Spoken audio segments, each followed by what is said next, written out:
suci Yerusalem.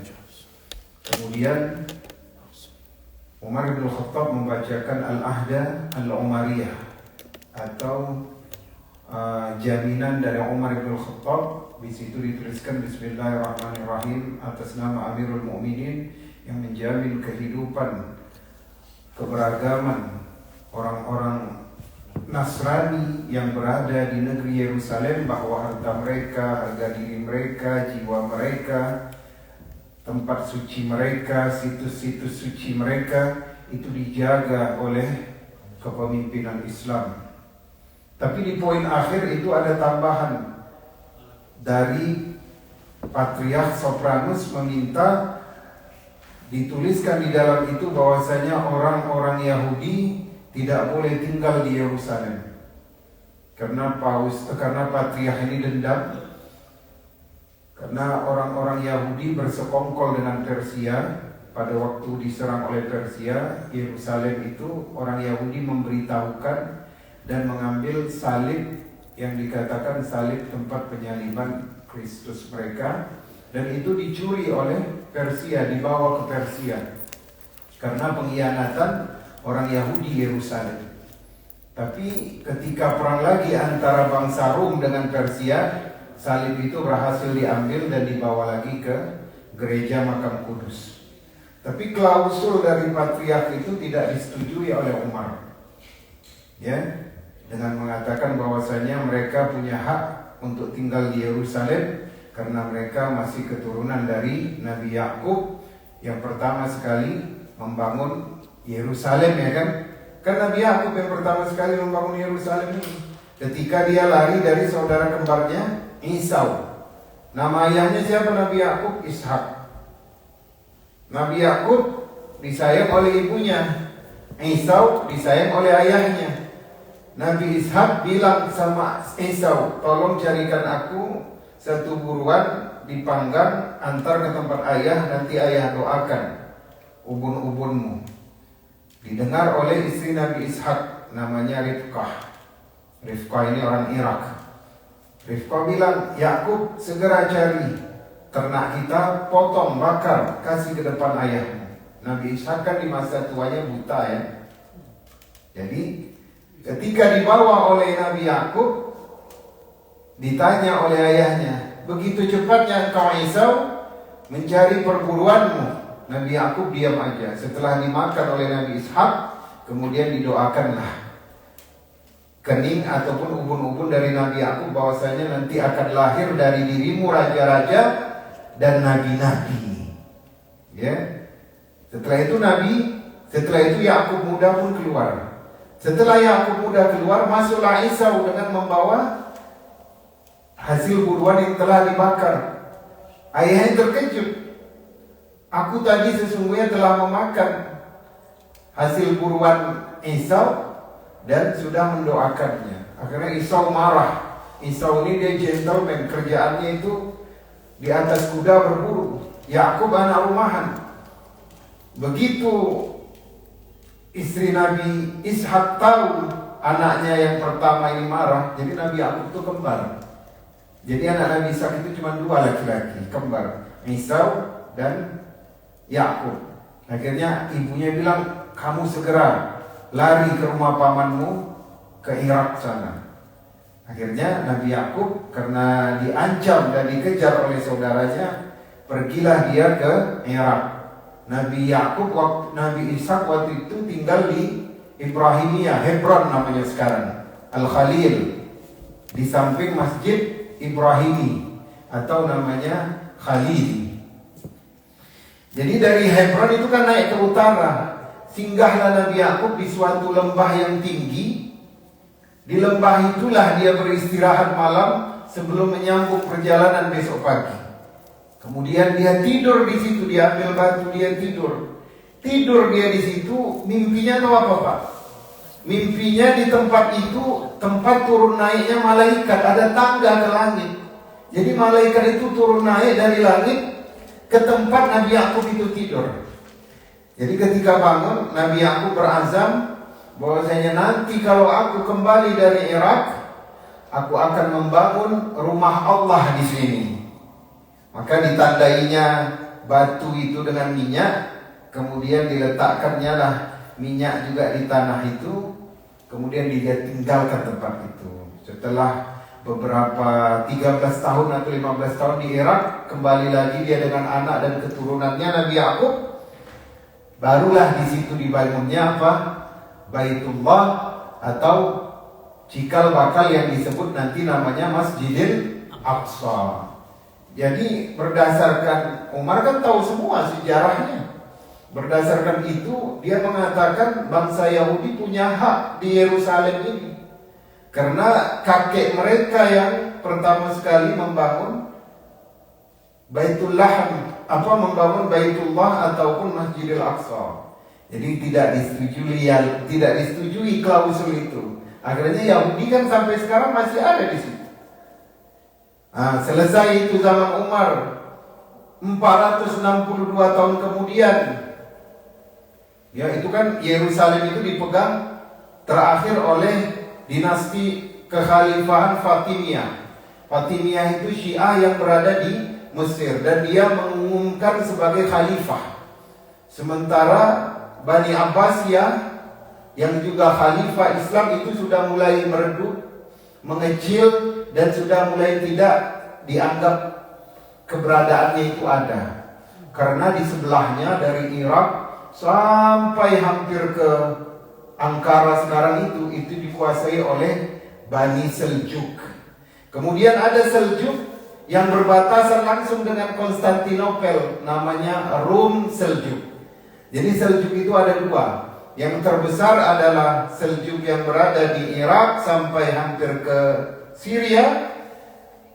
Kemudian ada yang berdiri sendiri namanya Rum Seljuk. Rum Seljuk inilah yang sultannya menjadi pahlawan perang salib Islam pertama, namanya Sultan Kilij Arsalan.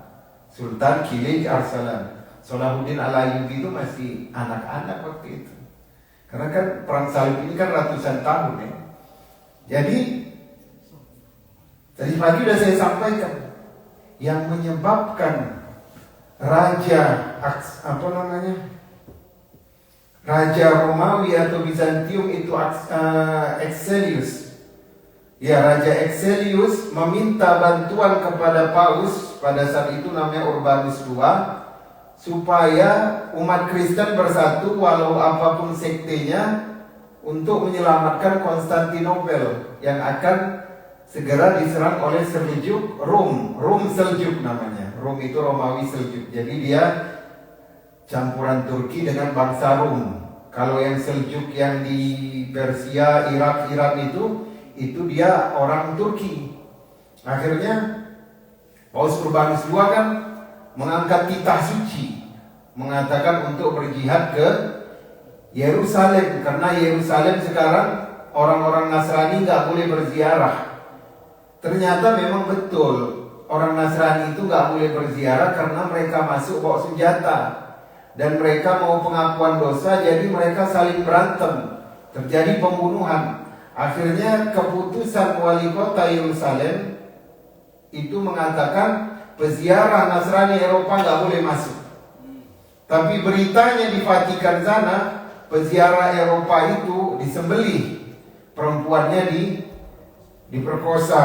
Akhirnya Paus Urbanus nambah-nambah dikit lah. Dia bilang ini titah suci, titah Kristus. Maka kebetulan pada saat itu Eropa itu kehidupannya feodalisme, Pak. Yang kaya itu bangsawan, keluarga kerajaan, dan kesatria. Petani, orang-orang bawahan ini hidup dari makan upah dan berhutang, mengerjakan kebun milik para bangsawan dan kesatria.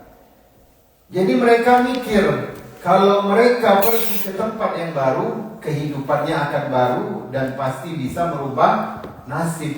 Maka keberangkatan pasukan salib yang pertama berjumlah 30.000 itu didominasi oleh orang-orang yang tidak mengerti ilmu militer, petani-petani yang tidak mengerti cara berperang sama sekali, orang-orang miskin, orang-orang yang mau lari dari hutang, orang-orang yang mau menemukan tempat yang baru.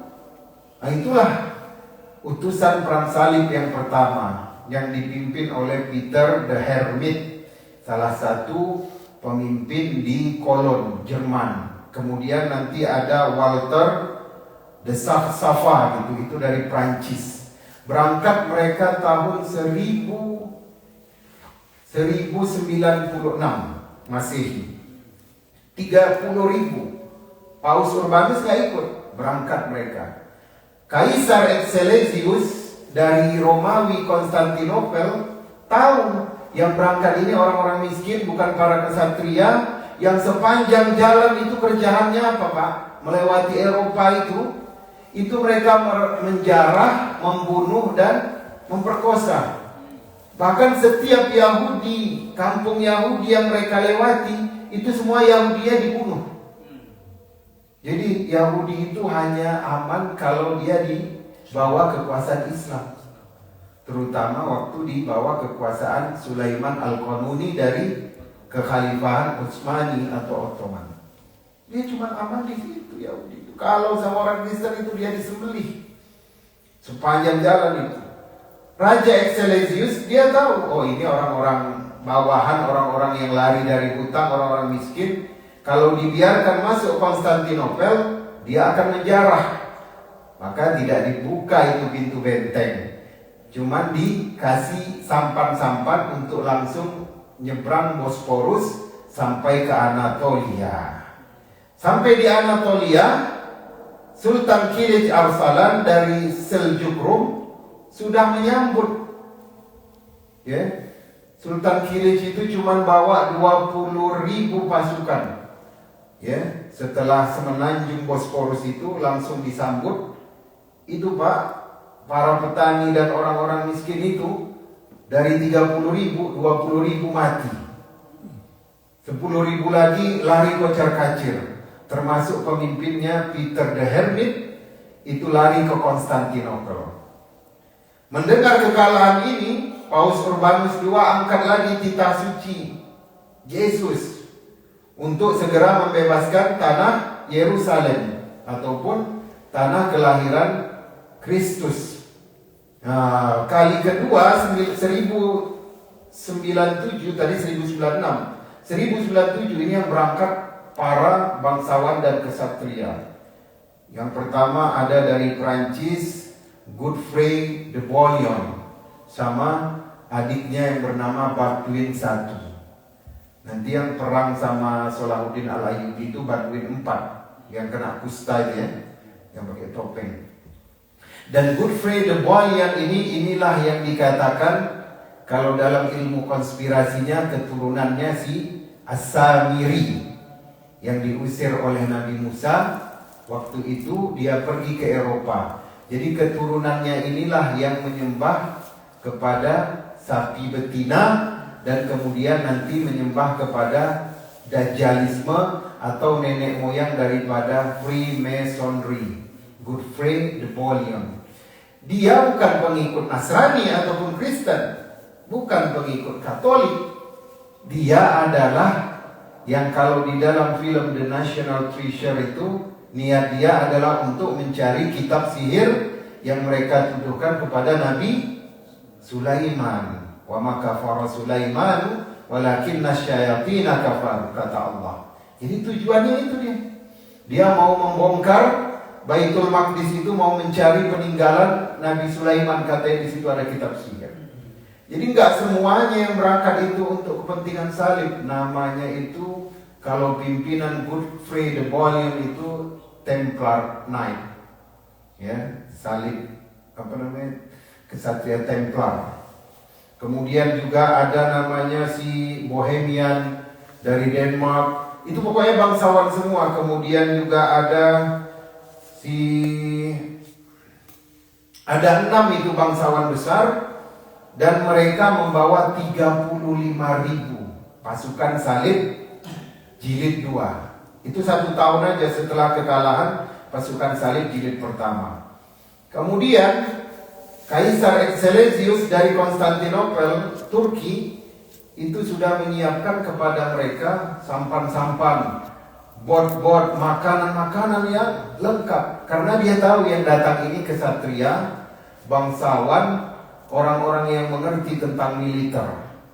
Jadi ini baru bisa dilayani. Tapi tetap Kaisar tidak membuka pintu benteng Konstantinopel. Karena apa? Karena mereka meyakini bahwasanya berlainan bangsa dan berlainan agama ini akan menyusahkan negerinya saja. Sama-sama Kristen, tapi akidahnya itu beda jauh antara Ortodoks dengan bangsa Eropa yang Katolik ini. Tapi difasilitasi. Sampai di Anatolia, Turki modern sekarang setelah Bosporus, Sultan Kilij Arsalan karena dia udah pengalaman mengalahkan satu perang tentara salib yang pertama, itu cuma bawa 10.000 aja dia bawa. Kemarin bawa 20. Kebanyakan pemanah berkuda. Akhirnya itu kan kawasan rimbun Pak, hutan-hutan indah. Itu diserang. Wah, ternyata yang dilawan ini adalah kesatria-kesatria terpelajar yang ahli dalam peperangan. Ya, singkat cerita, Sultan Kilij Arsalan dikepung dan mereka berhasil melarikan diri. Jadi jilid 2 tentara salib yang dibawa oleh 5 kesatria dan bangsawan, Sultan Kilij Arsalan itu mundur. Jadi di situ ada satu keemiran Islam, nama negerinya Nikaya. Jadi Pak, semenjak dimerdekakannya Baitul Maqdis, itu Rum itu naik terus ke atas. Asia itu ditinggalkan benar. Terakhir itu yang ditinggalkan itu Anatolia. Setelah itu Bosporus, selat Bosporus yang di Turki, Konstantinopel, itu aja yang belum masuk Islam. Dari Mesir sampai ke Afrika sana, itu sudah Islam semua. Sampai ke Mauritania, ya kan? Sampai nanti Andalusia. Tapi Konstantinopel ini terputus, Islam gak masuk ke situ karena bentengnya yang kuat. Baru nanti pada tahun 1400 berapa itu oleh Sultan Muhammad Al-Fatih baru. Masih lama itu Utsmani. Kemudian ya, ada satu keemiran di Anatolia itu Turki modern namanya Nikaya. Nikaya itu dulu punya Bizantium. Jadi kata Raja Konstantinopel Excelsius, dia bilang, wahai bangsawan-bangsawan, kesatria-kesatria Eropa, aku akan bantu kalian untuk mengambil alih Yerusalem dari tangan umat Islam dengan syarat semua kerajaan-kerajaan yang dimiliki oleh Bizantium dulu kalian harus kembalikan kepadaku. Gak boleh diambil gitu. Kebanyakan bangsawan Eropa ini mereka mau jadi raja di tempat yang baru. Jadi kalau dia ambil suatu daerah, maka dia mau jadi pemimpinnya begitu. Nah, maka sampailah di Nikaya, di situ kekuasaan Islam itu. Benteng yang besar, ada kota di pinggiran laut Mediterania. Dikepung, tapi karena itu Nikaya, makanan dan airnya itu di situ ada danau dan dia langsung di pinggir laut Mediterania, maka dia aman. Mau dikepung berapa lama pun dia nggak masalah. Kemudian Raja Excelsius dari Bizantium datang malam hari, jumpai pemimpin Nikaya yang Muslim dan mengatakan, daripada kamu menyerah kepada pasukan salib Eropa, pasti kalian dibunuh. Lebih baik kamu kembali kepada tunduk kepada Kristen Ortodok Bizantium, di bawah Bizantium, Romawi Timur. Ya, berpikir, sudah mau diserang bentengnya oleh salib Eropa, itu pemimpin Nikaya menyerahkan dirinya kepada Bizantium. Jadi pagi-pagi mau diserang oleh salib Eropa, itu bendera-bendera Bizantium udah nangkring di benteng-benteng itu.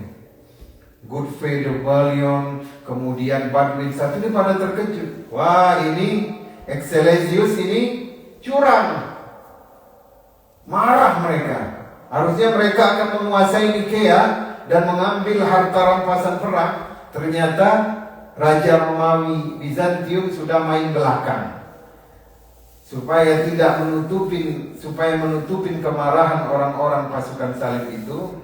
Raja Bizantium memberikan hadiah. Ya, udahlah, ini kan dulu kekuasaanku. Ngapain kalian kan dari Eropa? Jadi sesama dia pun tidak bersatu sebenarnya. Ada keinginan untuk memperjuangkan kepentingan masing-masing. Akhirnya diserahkanlah bantuan-bantuan dan hadiah dari Raja Romawi Timur. Berangkatlah mereka menuju ke keemiran terbesar di sepanjang Laut Mediterania yang bernama Antioquia. Antioquia setelah Nikea, Antioquia. Ada juga yang dikuasai oleh emir Kristen yang tunduk di bawah Seljuk Rom, namanya Edessa. Edessa itu. Jadi di Antioquia itu yang menyedihkan. Sultan Kilij Arsalan mengutus utusan ke Daulah Abbasiyah, minta bantuan. Ini Antioquia, kekuasaan Islam terbesar di sepanjang pantai Mediterania, terancam bahaya karena mereka telah dikepung oleh kaum salib Eropa. Gak ngirim bantuan.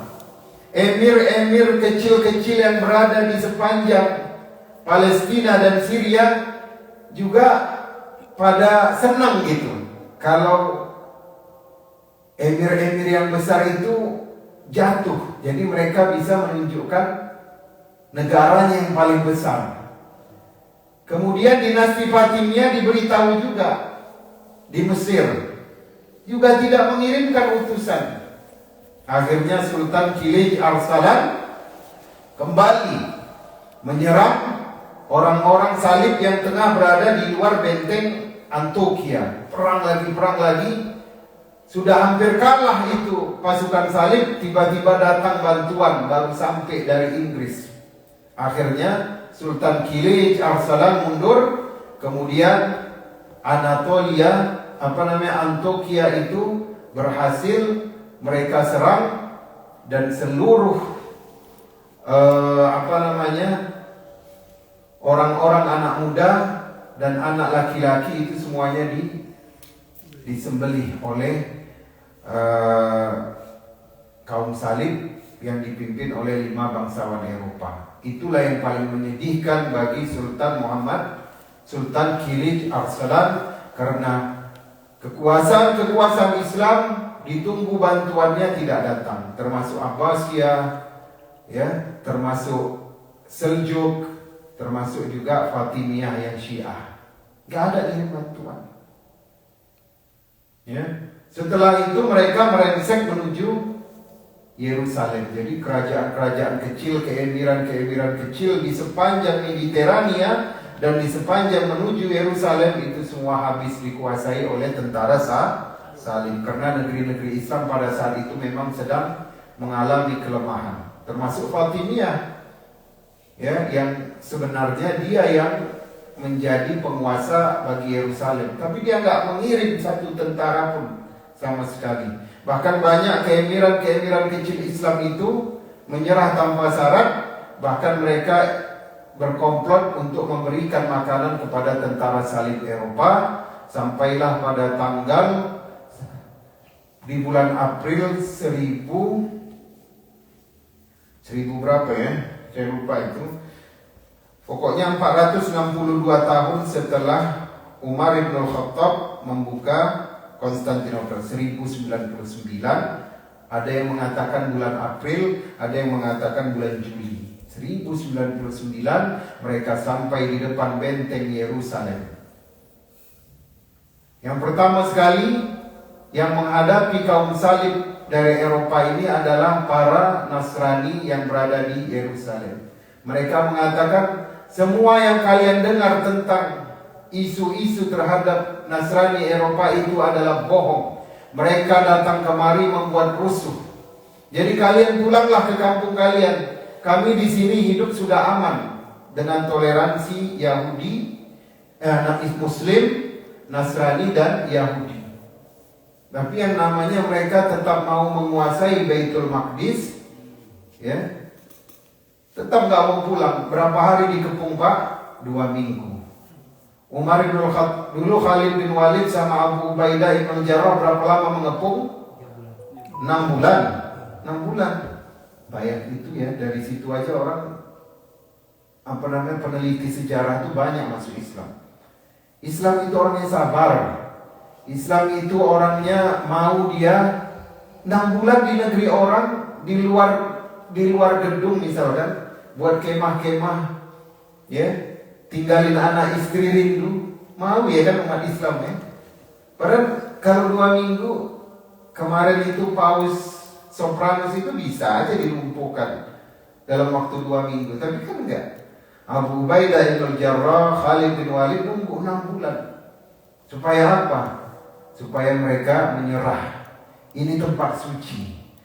Disinilah Nabi Muhammad mengimani para nabi di negeri itu, di Yerusalem kan? Sebelum diangkatkan ke Sidratul Muntaha pada waktu Mi'raj. Jadi si Godfrey de Bouillon ini berapa? 2 minggu aja dia nunggu sambil dia memulihkan stamina. Setelah 2 minggu Pak, akhirnya barulah mereka serang itu benteng Yerusalem. Singkat cerita, yang terbunuh itu menurut sejarawan itu 60.000. Ya, bahkan orang-orang Yahudi itu sudah lari ke sinagog mereka, itu dibakar sinagognya. Jadi dibakar dari luar. Bahkan kata para sejarah itu, altar Yerusalem itu, altar Baitul Maqdis itu, darah itu setinggi lutut kuda Pak. 60.000 dibantai. Bandingkan ketika Abu Ubaidah bin Jarrah wa Khalid bin Walid radhiyallahu anhuma ketika membuka Yerusalem itu tanpa satu nyawa pun yang hilang. Begitu juga nanti ketika Yerusalem itu 98 tahun kemudian dibukakan oleh Sultan Salahuddin Al-Ayyubi. Jadi pahlawan pertama perang salib itu adalah Sultan Kilij Arsalan. Maka orang-orang di sepanjang Laut Mediterania itu Pak, dari mulai Bosporus sampai Lebanon, ya, sampai dapat sedikit Mesir, itu banyak namanya Arsalan itu. Arsalan itu nama yang famous. Kalau negerinya ada Asqalan, ada Nikea, ada Edessa, ya. Karena itu semua dulu dikuasai oleh Bizantium. Begitu Islam berkembang zaman Seljuk sampai Anatolia itu, yang menghalanginya Bosporus saja dengan Konstantinopel. Jadi setelah direbut Yerusalem, maka siapa yang menjadi pemimpin di situ? Itulah yang dinamakan Baldwin II. Ya, Baldwin I tadi dia sudah menjadi pemimpin di Edessa. Apa pelajarannya dari kekalahan umat Islam pada perang salib kontingen kedua? Yang pertama adalah ketidakpedulian para penguasa Islam terhadap keagungan dan kesucian Baitul Maqdis. Itu dulu yang pertama. Ya. Mereka itu sedang berpecah di dalam. Misalkan Abbasiyah sedang rebutan kursi khalifah. Seljuk yang berada di perbatasan Bani Abbasiyah sibuk juga dengan perebutan kursi khalifah. Yang ngurusin cuma siapa? Seljuk yang Rum, yaitu Sultan Kilij Arsalan. Fatimiyah sama sekali nggak peduli. Padahal Mesir itu paling dekat dia dengan Yerusalem. Ya, sampai ke Afrika Utara sana itu tidak ada yang mengirimkan bantuan. Padahal jaraknya nggak lama ya, cuma 462 tahun. Tapi yang dihasilkan dari masuknya bangsa Eropa kaum salib ke Yerusalem itu adalah kepedihan dan darah. 60.000 ya, seluruh laki-laki dari penduduk Yerusalem itu dihabisi. Berbeda ketika Sultan Salahuddin Al-Ayyubi berhasil merebut Yerusalem atau Baitul Maqdis. Orang-orang Kristen kan 99 tahun kemudian, 98 tahun kemudian, orang-orang Kristen keturunan Eropa ya harus meninggalkan Yerusalem, nggak boleh hidup di Yerusalem. Kemudian ada seorang ibu-ibu kan, ibu bangsa Eropa, anaknya jadi tawanan, datang nangis-nangis kepada Sultan Salahuddin Al-Ayyubi. Aku mau pulang ke Eropa, aku cuma punya anak satu lajang, dia jadi tawanan. Dia ngadunya sama Sultan Salahuddin Al-Ayyubi. Ya, dibawa ibu itu, di mana anakmu? Itu katanya di pasar budak. Nah, di pasar budak. Alah, kalau udah di pasar budak terpaksa harus bayar.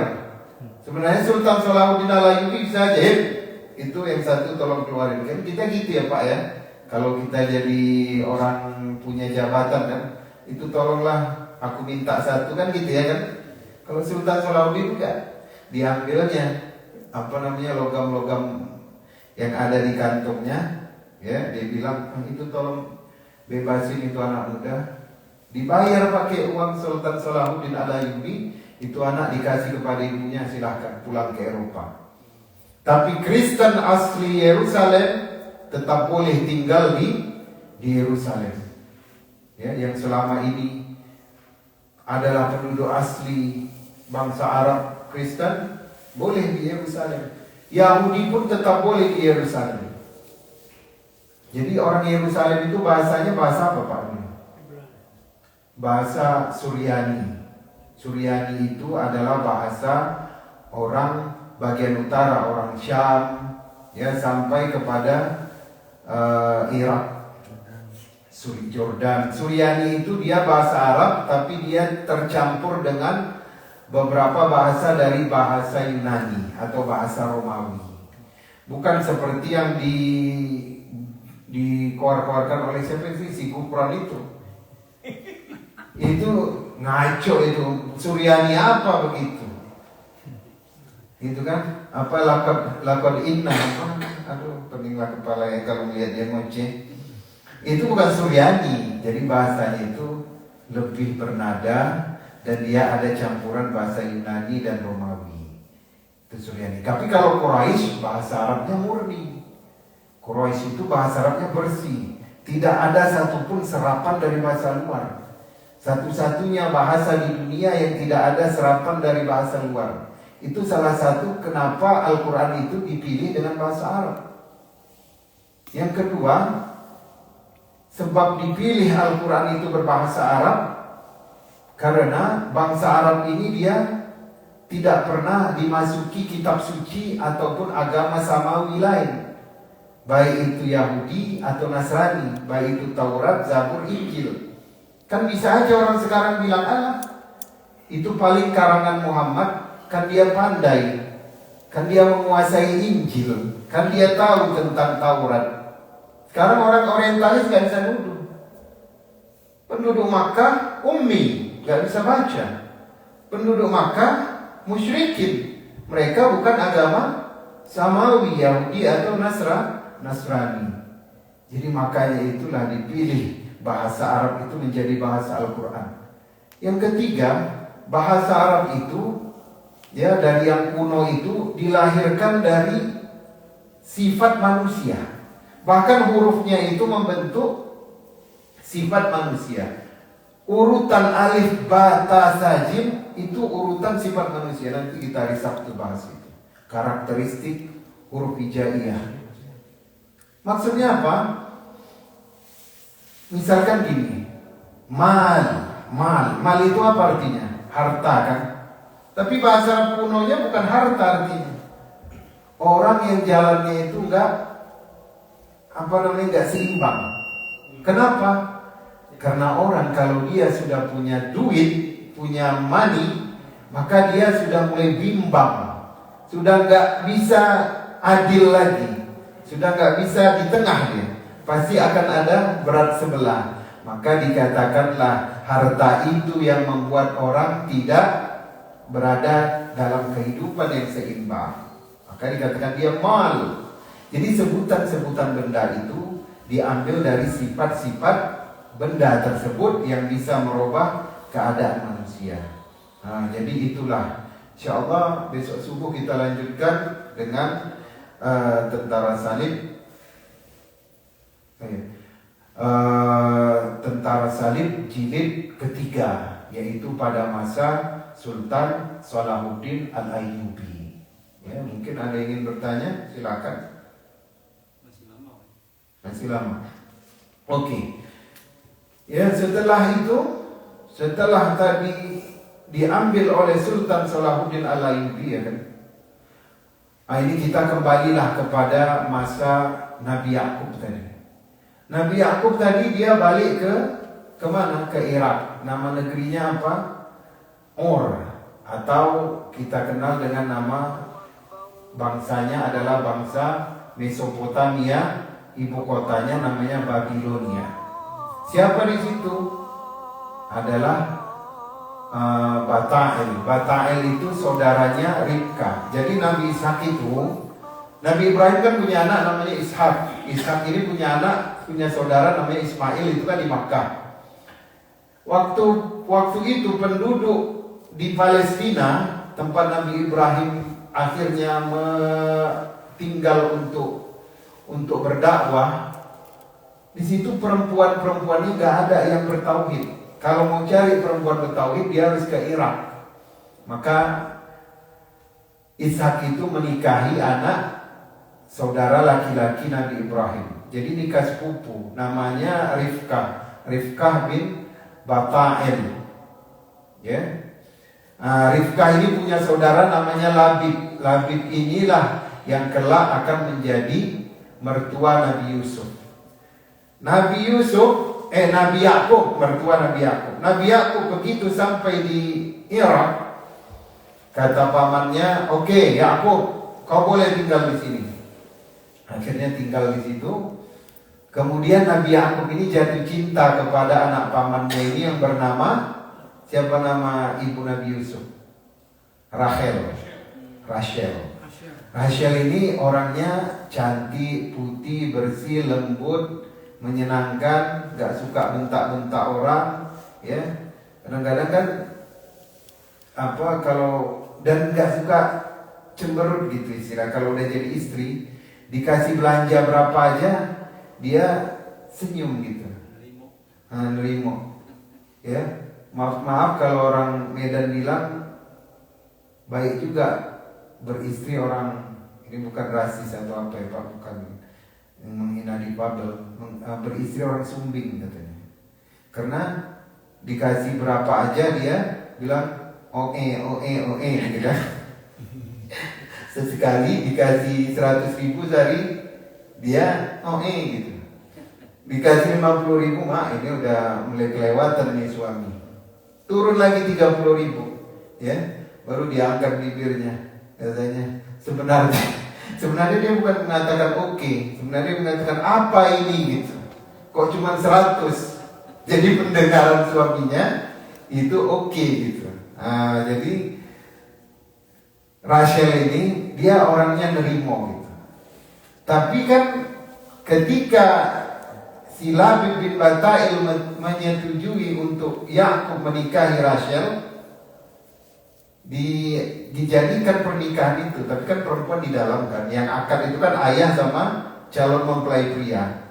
Itu maharnya sama dengan Nabi Musa ketika menikahi putri Nabi Syuaib. Itu bukan kali pertama itu Nabi berutang mahar. Nabi Yakub juga berutang mahar, asal dia mau kerja 10 tahun dengan mertuanya. Tapi kalau Nabi Yakub kerja dulu baru nikah. Kalau Nabi Musa nikah dulu baru bayar hutang. Kata pamannya Labib, Yakub, kalau kau mau menikahi Rachel, kau harus kerja dengan paman 10 tahun tanpa upah. Dan itulah nanti yang akan menjadi maharmu. Kerja dulu Yakub 10 tahun baru dinikahkan. Ya, begitu masuk kamar, yang dia jumpa bukan si Rachel, tapi adalah kakaknya anak si Labib yang paling tua, namanya Lea ini orangnya, ya, dikasih 100.000 cemberut, ya, dikurangi malah marah. Orangnya agak ketus, tidak seperti adiknya. tegas, gitu ya, tegas. Nah, kemudian protes dong Nabi Yakub. Kok bisa, katanya? Bukannya kita sepakat aku akan menikahi si Rahel? Kata pamannya Yakub, di Irak ini anak perempuan yang paling kecil, anak perempuan yang lebih muda tidak boleh menikah kalau kakaknya masih gadis. Maka dipikir pamannya, ya, si Yakub ini udah mengerti adat istiadat Irak, bahwasanya dia harus menikahi kakaknya dulu. Akhirnya gimana lagi? Mau pulang ke tempat ayahnya, abangnya lagi marah. Ya bertahan di situ dan cintanya ada di situ. Kata ayahnya, kata mertuanya, kalau kamu mau menikahi Rachel, tambah 10 tahun lagi bekerja, baru engkau bisa menikahi Rachel. Jadi selesai dia 10 tahun, tapi kebalik ini, nikah dulu baru diselesaikan 10 tahun lagi. Jadi selama 10 tahun bersama Lea, Nabi Yakub itu punya 4 anak. Yang pertama itu namanya Ruben, Levi, kemudian ada siapa namanya, Naftali, kemudian satu lagi ada, pokoknya 4 itu. Dan keempat-empatnya ini keras seperti ibunya. Ya, ibunya. Setelah 10 tahun nikah sama Rachel. Ya, kebetulan dengan Rachel itu selama 10 tahun Rachel itu gak mengandung. Karena lama dapat anak, akhirnya dia hadiahkan budaknya yang bernama Zilfa kepada Nabi Yakub. Jadi kalau Zilfa dapat anak, itu jadi anaknya Rachel, karena itu adalah budaknya dari Rachel. Jadi orang dulu gitu, ya. Kalau dia kira-kira hajatnya nggak kesampaian, dia cari jalan lain, kasih budak. Jadi budaknya itu juga dikasih kepada Nabi Yakub. Kemudian dari situ lahirlah dua anak. Kemudian kakaknya iri, siapa, si Lea, dia kasih juga budaknya, namanya Zilpa sama, saya lupa nama itu, Zilpa dan Bilwah. Dikasihlah satu lagi budaknya, dapat lagi anak 2, sudah 8 kan. Ketika sudah 8 anak Nabi Yakub, hamillah Rachel, ya. Itulah yang di dalam perutnya bernama Yusuf. Jadi memang jarak Nabi Yusuf ke saudara-saudaranya yang lain itu memang timpangnya jauh. Makanya Nabi Yakub itu perhatiannya ke Nabi Yusuf itu lebih. Setelah Rachel itu hamil, dan sebenarnya Yakub itu sudah siap-siap mau pulang ke Palestina, tapi ketika hamil, kata ayah mertuanya, ini Rachel ini kan hamil pertama, sebaiknya kamu stay dulu sampai Yusuf lahir dan berumur 2 tahun. Akhirnya setelah Yusuf lahir umur 2 tahun, pulanglah Nabi Yakub dan seluruh anak-anaknya yang berjumlah 9 orang ke Palestina. Dibawakan oleh mertuanya domba-domba, kemudian domba-domba milik Nabi Yakub juga banyak. Kemudian sampai di pertengahan antara Irak dengan Palestina, ya, Nabi Yakub bermunajat kepada Allah di atas sebuah bukit supaya abangnya diberikan kelembutan hati untuk memaafkan kesalahannya. Disitulah Allah mengutus seorang pemuda yang sangat bagus badannya, kemudian mengajak Nabi Yakub duel lah itu kan, Nabi Yakub dengan pemuda tadi. Selesai duel, ternyata pemuda itu tadi kalah dan dia adalah malaikat. Kemudian dia mengatakan, dengan ini Allah memberikanmu gelar dengan nama Israel. Israel itu adalah nama lain dari gelar bagi Nabi Yakub. Ya, Isra itu adalah hamba yang berjalan malam, Il itu hamba Tuhan. Jadi Nabi Yakub itu nama gelarnya Israelnya itu dibeli oleh Allah Subhanahu wa taala. Ketika sampai di perbatasan antara Palestina dengan negeri Syam, ternyata Esau sudah mengangkat pedang. Ya, Tapi terlebih dahulu Yakub sudah mengirimkan 400 ternak dengan budak-budaknya, dihadiahkan kepada abangnya. Kamu siapa? Kami adalah domba-dombanya milik Yakub dan budak-budaknya Nabi Yakub, budak-budaknya Yakub yang dihadiahkan kepadamu. Dikembalikan itu sama abangnya. Balik kalian, aku tetap mau membunuh dia.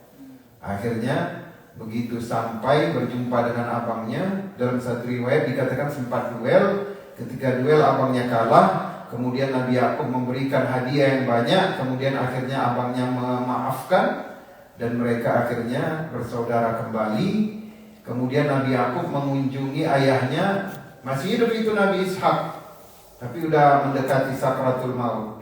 Bersama dengan Nabi Ishak itu kalau nggak salah 3 tahun. Setelah itu Nabi Yakub ingin menunaikan nazarnya, bahwasanya nanti kalau dia kembali dengan anak-anaknya dan harta kekayaannya, dia tidak akan tinggal di Hebron, tapi dia mau tinggal di tempat yang dulu dia bermimpi. Di situ ada malaikat turun naik, ya kira-kira jarak 50 km dari Hebron itu.